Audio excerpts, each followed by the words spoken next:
Ibu Bupati Kabupaten Luwu Utara beserta hadirin dan hadirat yang insya Allah dimuliakan dan dirahmati oleh Allah Subhanahu wa Ta'ala. Alhamdulillah, Idul Fitri telah kita laksanakan. Hari ini adalah hari penerimaan ijazah. Setelah 1 bulan kita kursus, setelah 1 bulan kita ujian, hari ini penerimaan ijazah. Layaknya seperti ujian di sekolah. Penerimaan ijazah itu ada yang lulus dengan sangat memuaskan, ada juga yang lulus B, ada yang lulus C, bahkan ada yang lulus ditunda 2 bulan yang akan datang, dan tidak sedikit juga yang tidak lulus. Ujian 1 bulan tidak lulus. Hari ini pembagian ijazah. Mereka yang puasa, mereka yang tarawih, mereka yang ibadahnya bagus, tadarusnya, kemudian itikafnya, sedekah zakatnya cukup, hari ini lulus A. Pembagian ijazah hari ini. Tapi ada juga datang terima ijazah padahal tidak ada ijazahnya. Datang tongi terima ijazah padahal tidak lulus. Pakai baju baru, pakai sajadah baru, pakai kudung baru, pakai parfum, pakai segala baru. Nah, tunggu namanya disebut padahal tidak. Siapa mereka? Ciri-cirinya itu yang cepat pulang. Itu karena dia tidak dapat ijazah dan tahu dirinya pulang nih. Itu ciri-ciri tidak lulus itu. Napa yang pelapa ada jauh nih. Maga matu ko akhirat di padang mahsyar tidak ada perlindungan. Kata Nabi, matahari tinggal 1 jangkal dari kepalamu. Bagaimana kita merasakan sak panasnya? Nah, sekarang saja kita sudah menyerah. Termasuklah mereka yang kemungkinan tidak lulus. Khutbah dibacakan masih juga pegang HP-nya.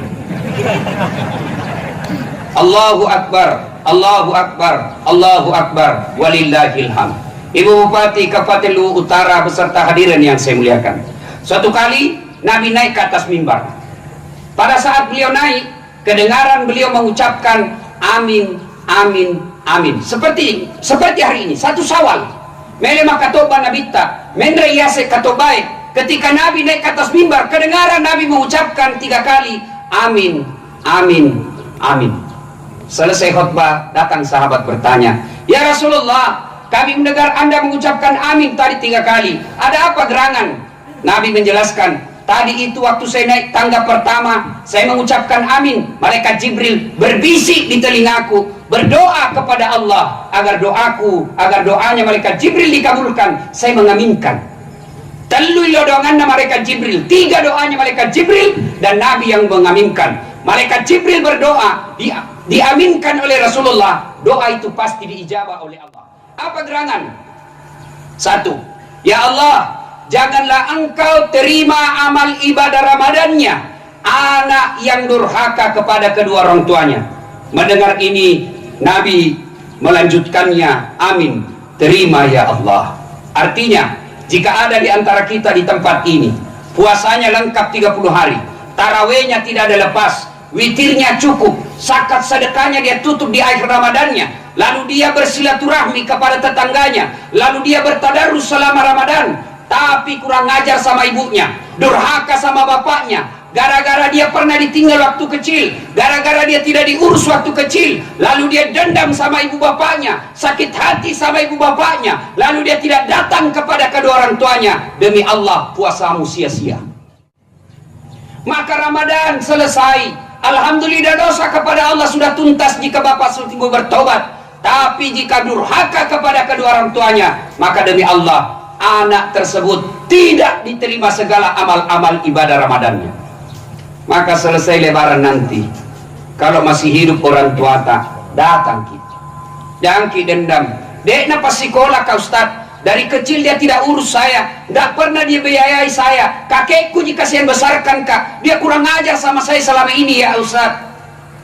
Jangankan Anda, Nabi Ibrahim alaihissalam, bapaknya namanya Azhar, nyembah berhala, tapi ketika mau ribut sama bapaknya, ditegur sama Allah, Ibrahim, mari gerak kok, sadar kok, itu bapakmu Ibrahim. Ibrahim berkata, dia nyembah berhala ya Allah, bagaimanapun dia bapakmu, jangan kau durhaka, kau yang keluar dari desamu. Allahu Akbar, Allahu Akbar. Adik-adik sekalian yang masih hidup orang tuanya, pulang nanti jabat tangan, cium tangannya. Kalau perlu berlutut kau di depan orang tuamu, cium kakinya. Tapi sayang, seribu sayang anak muda, coba lihat nanti. Nah buka songkornya, nah buka gamisnya, ambil motor. Pergi mana? Pergi sungai. Ada dosamu di sungai dono. Kau datang sama orang tuamu, cium tangannya, cium kakinya. Ibu-ibu datang sama ibu bapaknya, minta maaf sama orang tuanya, bawakan makanan kesenangannya. Biasakan jadi tradisi kita ada waktu kecil. Tidak bisa kita sentuh itu makanan sebelum orang tua kita makan. Masih ingat saya waktu kecil, meskipun kita capek pulang sekolah, lapar di siang hari, mau makan, apa kata ibu tae?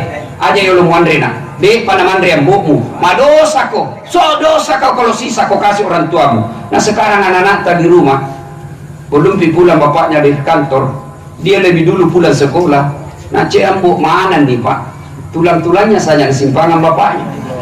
Pantas setengah mati kau kuliah, setengah mati kau cari kerja, S2 sampai kau tinggi titelmu, susah kau cari kerja. Kenapa? Kau durhaka kepada kedua orang tuamu. Ridallah fi ridal walidain, suktillah fi suktil walidain. Saudaraku, bapak ibu, saudara-saudara sekalian, berapa banyak orang yang ingin beraidil fitri, berapa banyak manusia yang ingin mencium tangan bapaknya. Saya termasuk salah satu di antaranya. Rasanya ingin sekali saya ingin berlutut di depan orang tua saya, mencium tangan ibu bapak saya, membasuh kaki bapak saya. Tapi Allah takdirkan bapak saya sudah jadi arwah. Kenapa kita yang masih hidup orang tua tak? Kenapa kita yang masih ada orang tua kita di tengah-tengah kita tidak muliakan? Sayangnya, sayang seribu sayang, kita hormat sama bupati, kita hormat sama kepala dinas, tapi kita kurang ngajar sama orang tua. Bagaimana Allah mau ridai dan mau terima amal ibadah? Maka para pegawai ASN, sebelum datang ke rumahnya Pak Bupati, sebelum pergi cari muka ke rumahnya kepala dinasmu, orang tuamu dulu kau datangi. Ini pilih langsung, nah lupa orang tuanya, langsung dipi kepala dinasnya, nah cium tangannya, baru-barusan ini tanda tangan korupsi itu. Bagaimana hidupmu mau berkah? Pakai lebih sama tuamu. Allahu Akbar, Allahu Akbar, Allahu Akbar, walillahil hamd. Satu kali Nabi lagi tawaf keliling Ka'bah. Di depan Nabi ada anak muda, terkelupas pundaknya, merah seperti sudah disiram air panas. Nabi penasaran, dia ikuti terus anak muda itu tawaf. Selesai tawaf, datanglah Nabi kepada anak muda ini. Wahai anak muda, kenapa itu belakangmu nak? Ya Rasulullah, saya ini orang Madinah. Baru saja ibuku meninggal, kasihan sakit. Sebelum ibuku meninggal, beliau ingin sekali menunaikan ibadah haji. Saya orang miskin, tidak ada ontaku, tidak ada budak yang bisa saya bayar yang untuk memikul ibuku pergi dari Madinah ke Mekah. Maka karena orang tuaku sudah sakit dan sangat berhajat menunaikan ibadah haji, ku gendong mikas yang itu, udenge indokku. Takkan didenge pak, udenge indokku mapamula Madinah letu Mekah, kurang lebih 500 km. Bukan seperti Makassar ke Palopo. Makassar ke Palopo masih bisa singgah, ada sungai, ada daun, ada tumbuhan yang bisa kita bernaung. Madinah Mekah padang pasir yang sangat panas, tidak ada tempat bernaung. Dia pikul ibunya kurang lebih 500 km.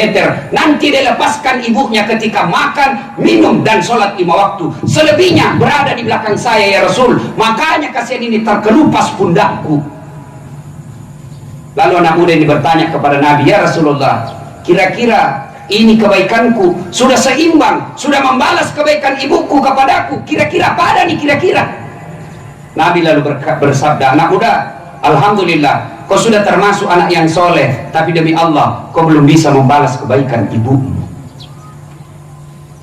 Bagi mereka yang pernah mendurhakai orang tuanya, lihat penderitaan ibu, lihat penderitaan bapak. Kadang-kala dia gadaikan sawahnya, bukan cuma dia gadai, dia jualkan sawahnya. Ubaluka kau galukuna, ye galunang boku. Ini sawahnya bapakku, peninggalannya bapakku. Saya sangat menghormati bapakku. Supaya kau jadi polisi, biar mina saya jualkan kau ini nak. Pakai ini sawahnya nenekmu untuk kau pergi sekolah.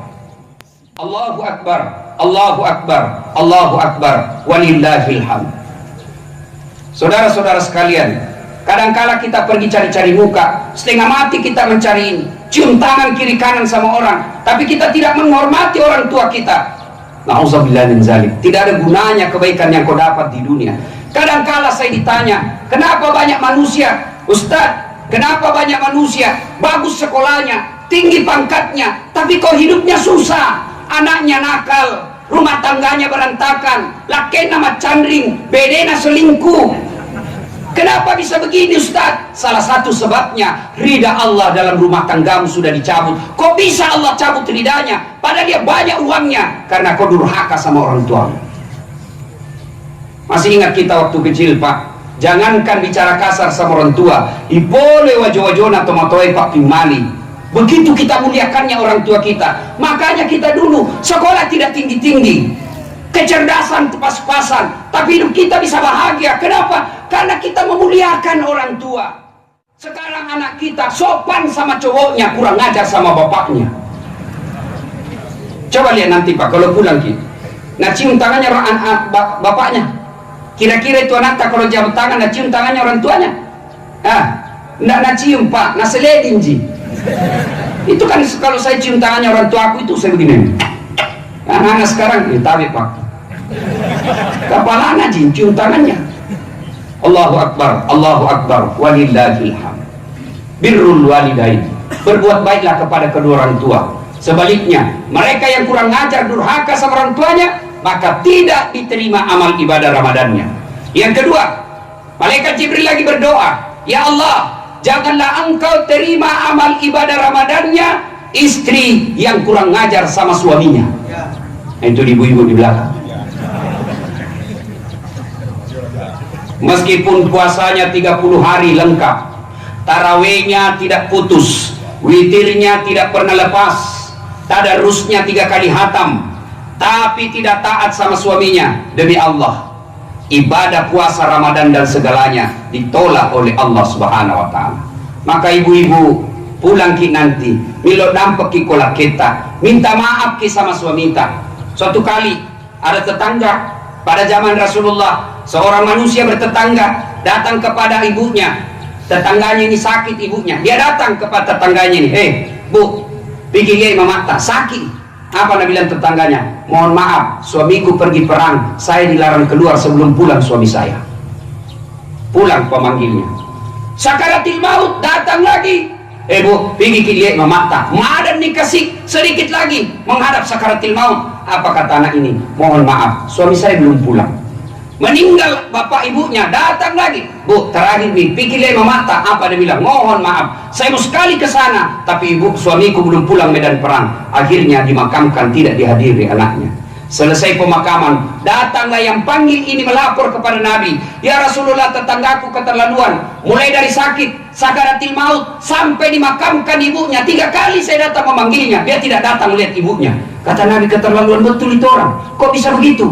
Ya Rasulullah, katanya suaminya pergi medan perang dan suaminya berpesan, jangan tinggalkan rumah sebelum saya pulang. Maka dia tidak datang ke lihat orang tuanya karena suaminya belum pulang.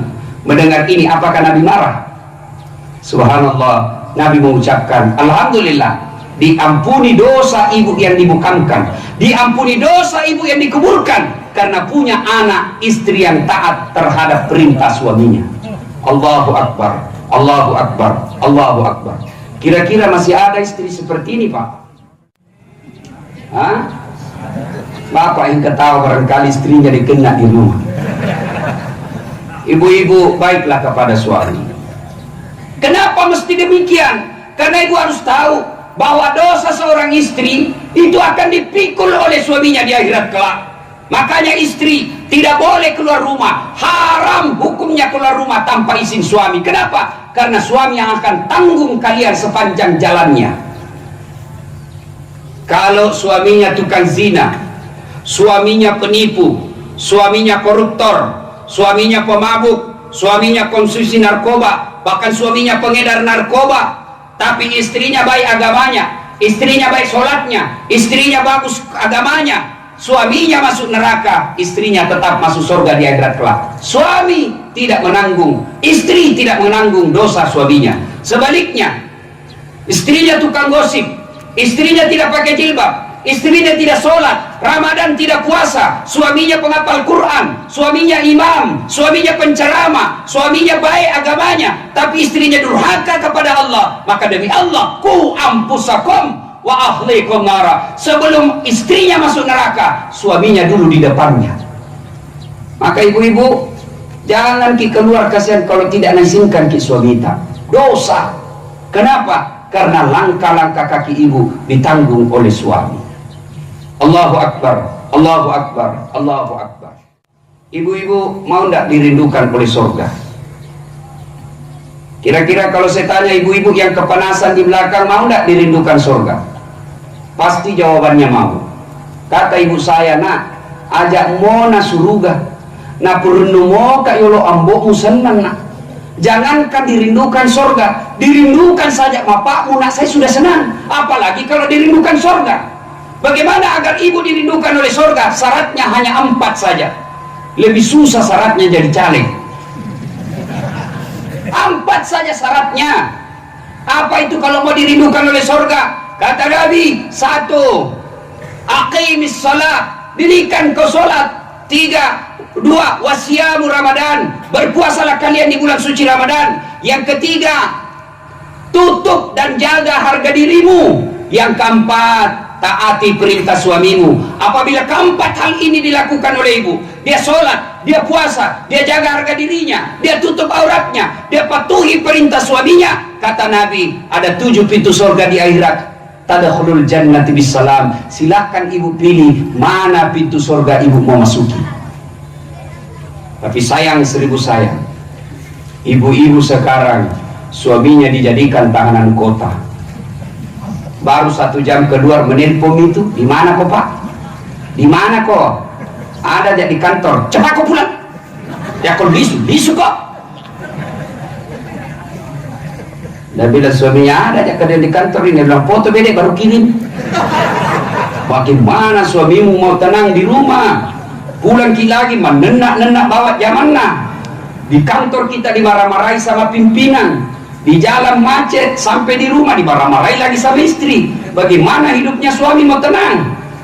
Maka istri yang baik, pergi suamimu, doakan agar dia terhindar dari dosa. Pergi suamimu, kau tinggal sholat duha di belakang rumahmu. Kemudian kalau selesai kau sholat duha, kau doakan juga suamimu supaya murah rezekinya. Setelah itu telepon kau suamimu dengan kasih sayang. Deng, yang kita menghalalkan segala cara. Baru saja saya doakan kita dalam sholat duhaku, Allah lindungi ka, Allah lindungi ki, Allah murahkan rezeki kita. Itu suami kalau dapat SMS begitu, nah kasih keliak semua satu kantornya. Dia ini istriku tahu, dede baik istriku. Tapi kadangkala yang SMS masuk di HP tak, Pak, jangan lupa singgah beli telur. Tidak pernah tongki SMS baik-baik. Sampai di rumah menenak bawa zamanna. Daster tinggi sebelah, tali BH kelihatan, pedek macammu. Tidak pernah tuh mandi bak pica di muka nah kasih bontik matana. Istri yang begini bagaimana mau ridha Allah kepada kalian? Ya, jadilah seperti Khadijah. Khadijah ketika sebelum menikah dengan Rasulullah, beliau adalah terkaya di Mekah. Beliau 22/3 kekayaan orang-orang Mekah milik Khadijah. Barang-barang mewah yang ada di Mekah pada saat itu milik Khadijah. Kaya. Setelah menikah dengan Rasulullah pada usia 40 tahun, Rasulullah usia 25 tahun. Ketika sakaratil maut Khadijah waktu itu usianya 65 tahun. Rasulullah kemudian pada saat itu lagi duduk-duduk dalam rumah. Khadijah kemudian sakit. Menjelang sakaratil maut, dia panggil anaknya, wahai Fatimah, sini kau dulu nak. Kenapa emak? Tolong saya, ada itu serbannya bapakmu yang selalu dia pakai terima wahyu, yang selalu dia pakai terima firman Allah. Tolong mintakan itu serbannya bapakmu. Mudah-mudahan serban itu saya mau pakai jadi kain kafan. Mudah-mudahan serban itu menolong saya agar terhindar dari azab kubur. Datang. Lalu Fatimah berkata, mak, kita yang minta ini. Apa kata Khadijah? Masyirik karena ikonomillahu, malu saya minta sama bapakmu. Subhanallah, masih adakah orang malu minta sama suaminya sekarang? Khadijah habis hartanya ketika sakaratil maut. baju yang dipakai basuh kumal, baju yang lusuh 8 kali tambal, 3 kali ditambal, tambal pakai kain, tapi tambal yang ke-8 tidak lagi pakai kain. Kenapa? Tidak ada kainnya Rasulullah, maka ditambal memakai apa? Pelepah daun kurma. Padahal Khadijah paling kaya sebelum menikah. Setelah menikah dengan Rasulullah, miskin, habis hartanya, bantu perjuangan Nabi, pakai nasa sogiriaku, pakai hartaku untuk dakwah, pakai mobilku untuk dakwah, pakai rumahku untuk dakwah. Ada kita sekarang seperti itu bahasanya, alam ada ngir, pakai semua untuk dakwah. Miskin Khadijah, habis hartanya. Ketika sakaratil maut, malu minta serban, didengar oleh Nabi. Lalu Nabi datangi Khadijah, wahai ummul mukminin, habis hartamu untuk bantu saya, hanya ini yang kau minta serban, itu pun kau malu minta sama saya. Kira-kira masih ada istri tak di rumah malu minta barang-barang tak, Pak? Jangankan minta, nak curi, disimpan baik-baik uang di dompet, pingin ada apa semua. Begitu istrinya berteriak, uang apa ini di bawah bantal simpan? Uang apa ini, Pak? Uang sial. Maksudnya apa? Batin aku sembunyi, udah apa?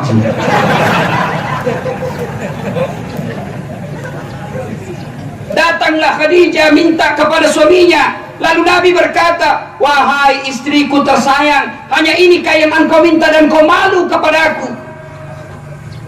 Kata Khadijah, habis hartaku, ya Muhammad, saya bersedih. Bagaimana nanti ketika saya sudah wafat? Bagaimana nanti ketika saya sudah tidak ada di tengah-tengahmu? Lalu orang mengganggumu. Siapa lagi yang dilihat mereka? Mereka tidak mengganggumu selama ini karena ada saya, bangsawan Mekah yang sangat disegani di Mekah. Nanti kalau meninggal makodong, siapa yang lindungi kau? Apa nih kau pakai? Lalu Khadijah berkata, ya Muhammad, besok-besok kalau saya sudah wafat dan engkau butuh dengan uang, jual tulangku kalau ada yang mau beli. Jual saya pula tulang. Kual kau itu tulang-tulangku, kau pakai untuk dakwamu. Inilah Khadijah. Mudah-mudahan selesai Ramadan istri tak di rumah seperti itu. Jangkit lagi berkata Ibu Wita Topi Wita, Allahu Akbar, Allahu Akbar, Allahu Akbar. Yang ketiga yang didoakan oleh malaikat, ya Allah, janganlah engkau terima amal ibadah Ramadannya muslim yang tidak mau memaafkan sesamanya muslim. Alhamdulillah, dosa kepada Allah sama Ramadan Pak habis. Dosa kepada Allah selama kita baik puasa tak habis. Bahkan dalam hadis Rasulullah sallallahu alaihi wasallam menjelaskan, man shoma ramadana imanan wa ihtisaban ghufira lahu ma taqaddama min dzambihi. Siapa yang berpuasa di bulan suci Ramadan, puasa saja, dengan puasa Allah ampuni dosanya yang telah lalu dan yang akan datang. Itu baru puasa, belum tarawih, belum witir, belum tadarus, belum tahajud, belum itikaf. Baru puasa Nabi sudah memberikan informasi, diampuni dosamu yang telah lalu maupun yang akan datang. Maka itulah sebabnya tanggal 1 Syawal kita hadiri hari raya dengan Aidil Fitri. Apa itu Aidil Fitri? Kembali hari, kembali menjadi suci. Dosa kita habis, tapi dengan catatan dosa yang bagaimana? Dosa kepada Allah. Sementara dosa kepada tetangga, dosa kepada teman kerja, dosa kepada yang teman kerja kita belum diampuni sebelum meminta maaf sampai bersangkutan. Maka selesai lebaran ini, jangki lagi bilang, nah saya cocok, saya kakak, saya kaya, masa saya minta maaf? Ketika ada dalam hati tak begitu, berarti bapak masih bercokol di hatinya. Setan. Jaki lagi bilang, saya yang cocok, saya yang kakak, saya bos, saya kepala dinas, saya bupati, saya puang, saya opu. Setan itu kalau bapak bicara begitu. Maka datang minta maaf. Saya sudah minta maaf Ustaz, dia tidak maafkan saya. Bukan urusan tak, yang penting kita minta maaf. Cuma caranya kalau minta maaf bukan melalui WhatsApp. Sekarang saya WhatsAppku baku tumpuk-tumpuk mami, tidak bisa dibaca. Gambar, ada tommy video. Nah kasih ikut juga istrinya, macam-macam. Bukan itu dalam Islam. Dalam Islam kalau kau mau minta maaf, datangi orang. Datang. Caranya kalau minta maaf, satu, jabat tangannya. Jabat tangan kok. Bagaimana kalau perempuan? Kalau Imam Syafi'i tidak boleh. Imam Ahmad, selama kau tidak nafsu silahkan. Maka bapak-bapak saya anjurkan, kalau sama gadis jangan dijabat tangan Pak. Saya kalau sama mahasiswiku yang cantik-cantik saya tidak mau. Saya begini saja. Kenapa? Masa Ustadz nafsu sama saya manusia biasa. Jabat tangan. Kalau ibu-ibu ya saya jabat tangan. Tidak mungkin saya nafsu sama ibu-ibu. Tidak tahu kalau dia nafsu sama saya. Jabat tangannya. 2, pandang matanya. Ada biasa orang jabat tangan dan liaki pak. Jabat tangan sambil cerita. Itu bukan begitu, tidak memuliakan. Jabat tangannya, pandang matanya, 3 senyum, cabai ruko. Yang keempat, salawat kepada Nabi. Allahumma salli ala Sayyidina Muhammad wa ala ali Sayyidina Muhammad. Dan yang kelima yang paling penting, sebut judulnya dosamu. Mohon maaf pak. Kenapa? Dulu kita suruh kak bikin badeho 10, 2 jiku bikin. Langsung dia bilang pantas di beta. Ternyata kau biang keroknya. Baiklah saya maafkan, kau kasih kembali uangku yang 8. Itu baru cocok. Selama bapak tidak sebut, tidak bakal itu diampuni dosanya. Bapak-bapak juga nanti minta maaf sama istrinya, sebut memang nih. Ibu-ibu kalau dampang kita bilang memang maki apa itu judulnya pak. Kok tiba-tiba aku minta maaf. Nah bila jam aku nanti majalah aku lagi. Kalau bapak pikir mak jalur ini tak ada, nah rahasiakan saja. Kalau itu daratnya lebih besar. Tapi kalau berkaitan dengan barang, bapak pernah mengambil kantor bupati kursi, bapak pernah mengambil kertas buah dim di kantor, kasih kembali, barulah sah permohonan maafnya. Maka hari ini mari kita memaafkan. Persatuan harus kita utamakan. Selesai ini pilpres, tidak ada lagi 01, 02. Yang ada sekarang 01 tambah 02 menjadi 03, persatuan Indonesia. Suatu kali Rasulullah menjelaskan, atadruna manil muflis? Saudara-saudara sekalian, tahu tidak kau siapa yang bangkrut nanti di akhirat? Ya tidak puasa ya Rasul. Nabi bilang dia puasa. Ya tidak sholat ya Rasul, dia sholat. Ya tidak bayar zakat ya Rasul, dia bayar zakat bahkan sedekah. Ya tidak haji padahal mampu, dia sudah haji. Kalau begitu siapa ya Rasul? Nabi menjelaskan, jarusu wa khati'ur rahim, tetangga yang jahat sama tetangganya dan yang memutuskan persaudaraan. Kenapa Nabi? Sahabat bertanya, kok bisa bangkrut? Dia sholat, dia puasa, dia berzakat, dia haji, kok bisa bangkrut ya Rasul? Nabi menjelaskan, betul, hubungannya kepada Allah baik, tapi hubungannya kepada tetangganya hancur. Ketika datang tetangganya nanti di akhirat, dia setor pahalanya, ini orang yang baik agamanya kepada Allah. Ya Allah ini sholatku. Datang tetangganya, tunggu dulu, pernahkah bertetangga di Masamba? Nah serobot tanahku 1 meter, sehingga saya tidak punya got. Setiap hujan pasti banjir di rumahku gara-gara itu. Saya minta keadilan ya Allah. Allah berfirman, ya sudah, ambil sholatnya 30 tahun. Habis sholatnya 30 tahun. Dia setor lagi puasanya. Ya Allah ini puasaku 30 tahun. Datang lagi tetangganya. Tunggu dulu. Pernah tong itu pelihara ayam. Oh bateku nasi itu ayamnya. Nggak pernah nak urus ayamnya. Ada tong itu pohon mangganya. Selalu masuk di tetangga. Itu sampah-sampahnya nak kasih kotor rumahku. Tidak pernah nak kasih buahnya. Saya minta keadilan. Allah bilang, ya sudah. Ambil itu puasanya 30 tahun. Ya setor lagi zakatnya. Ini zakatku ya Allah. Datang lagi tetangganya. Pernah tahu nggak fitnah itu? Nah sebarkan hoax. Sama-sama caleg. Gara-gara fitnahnya saya nggak dipilih.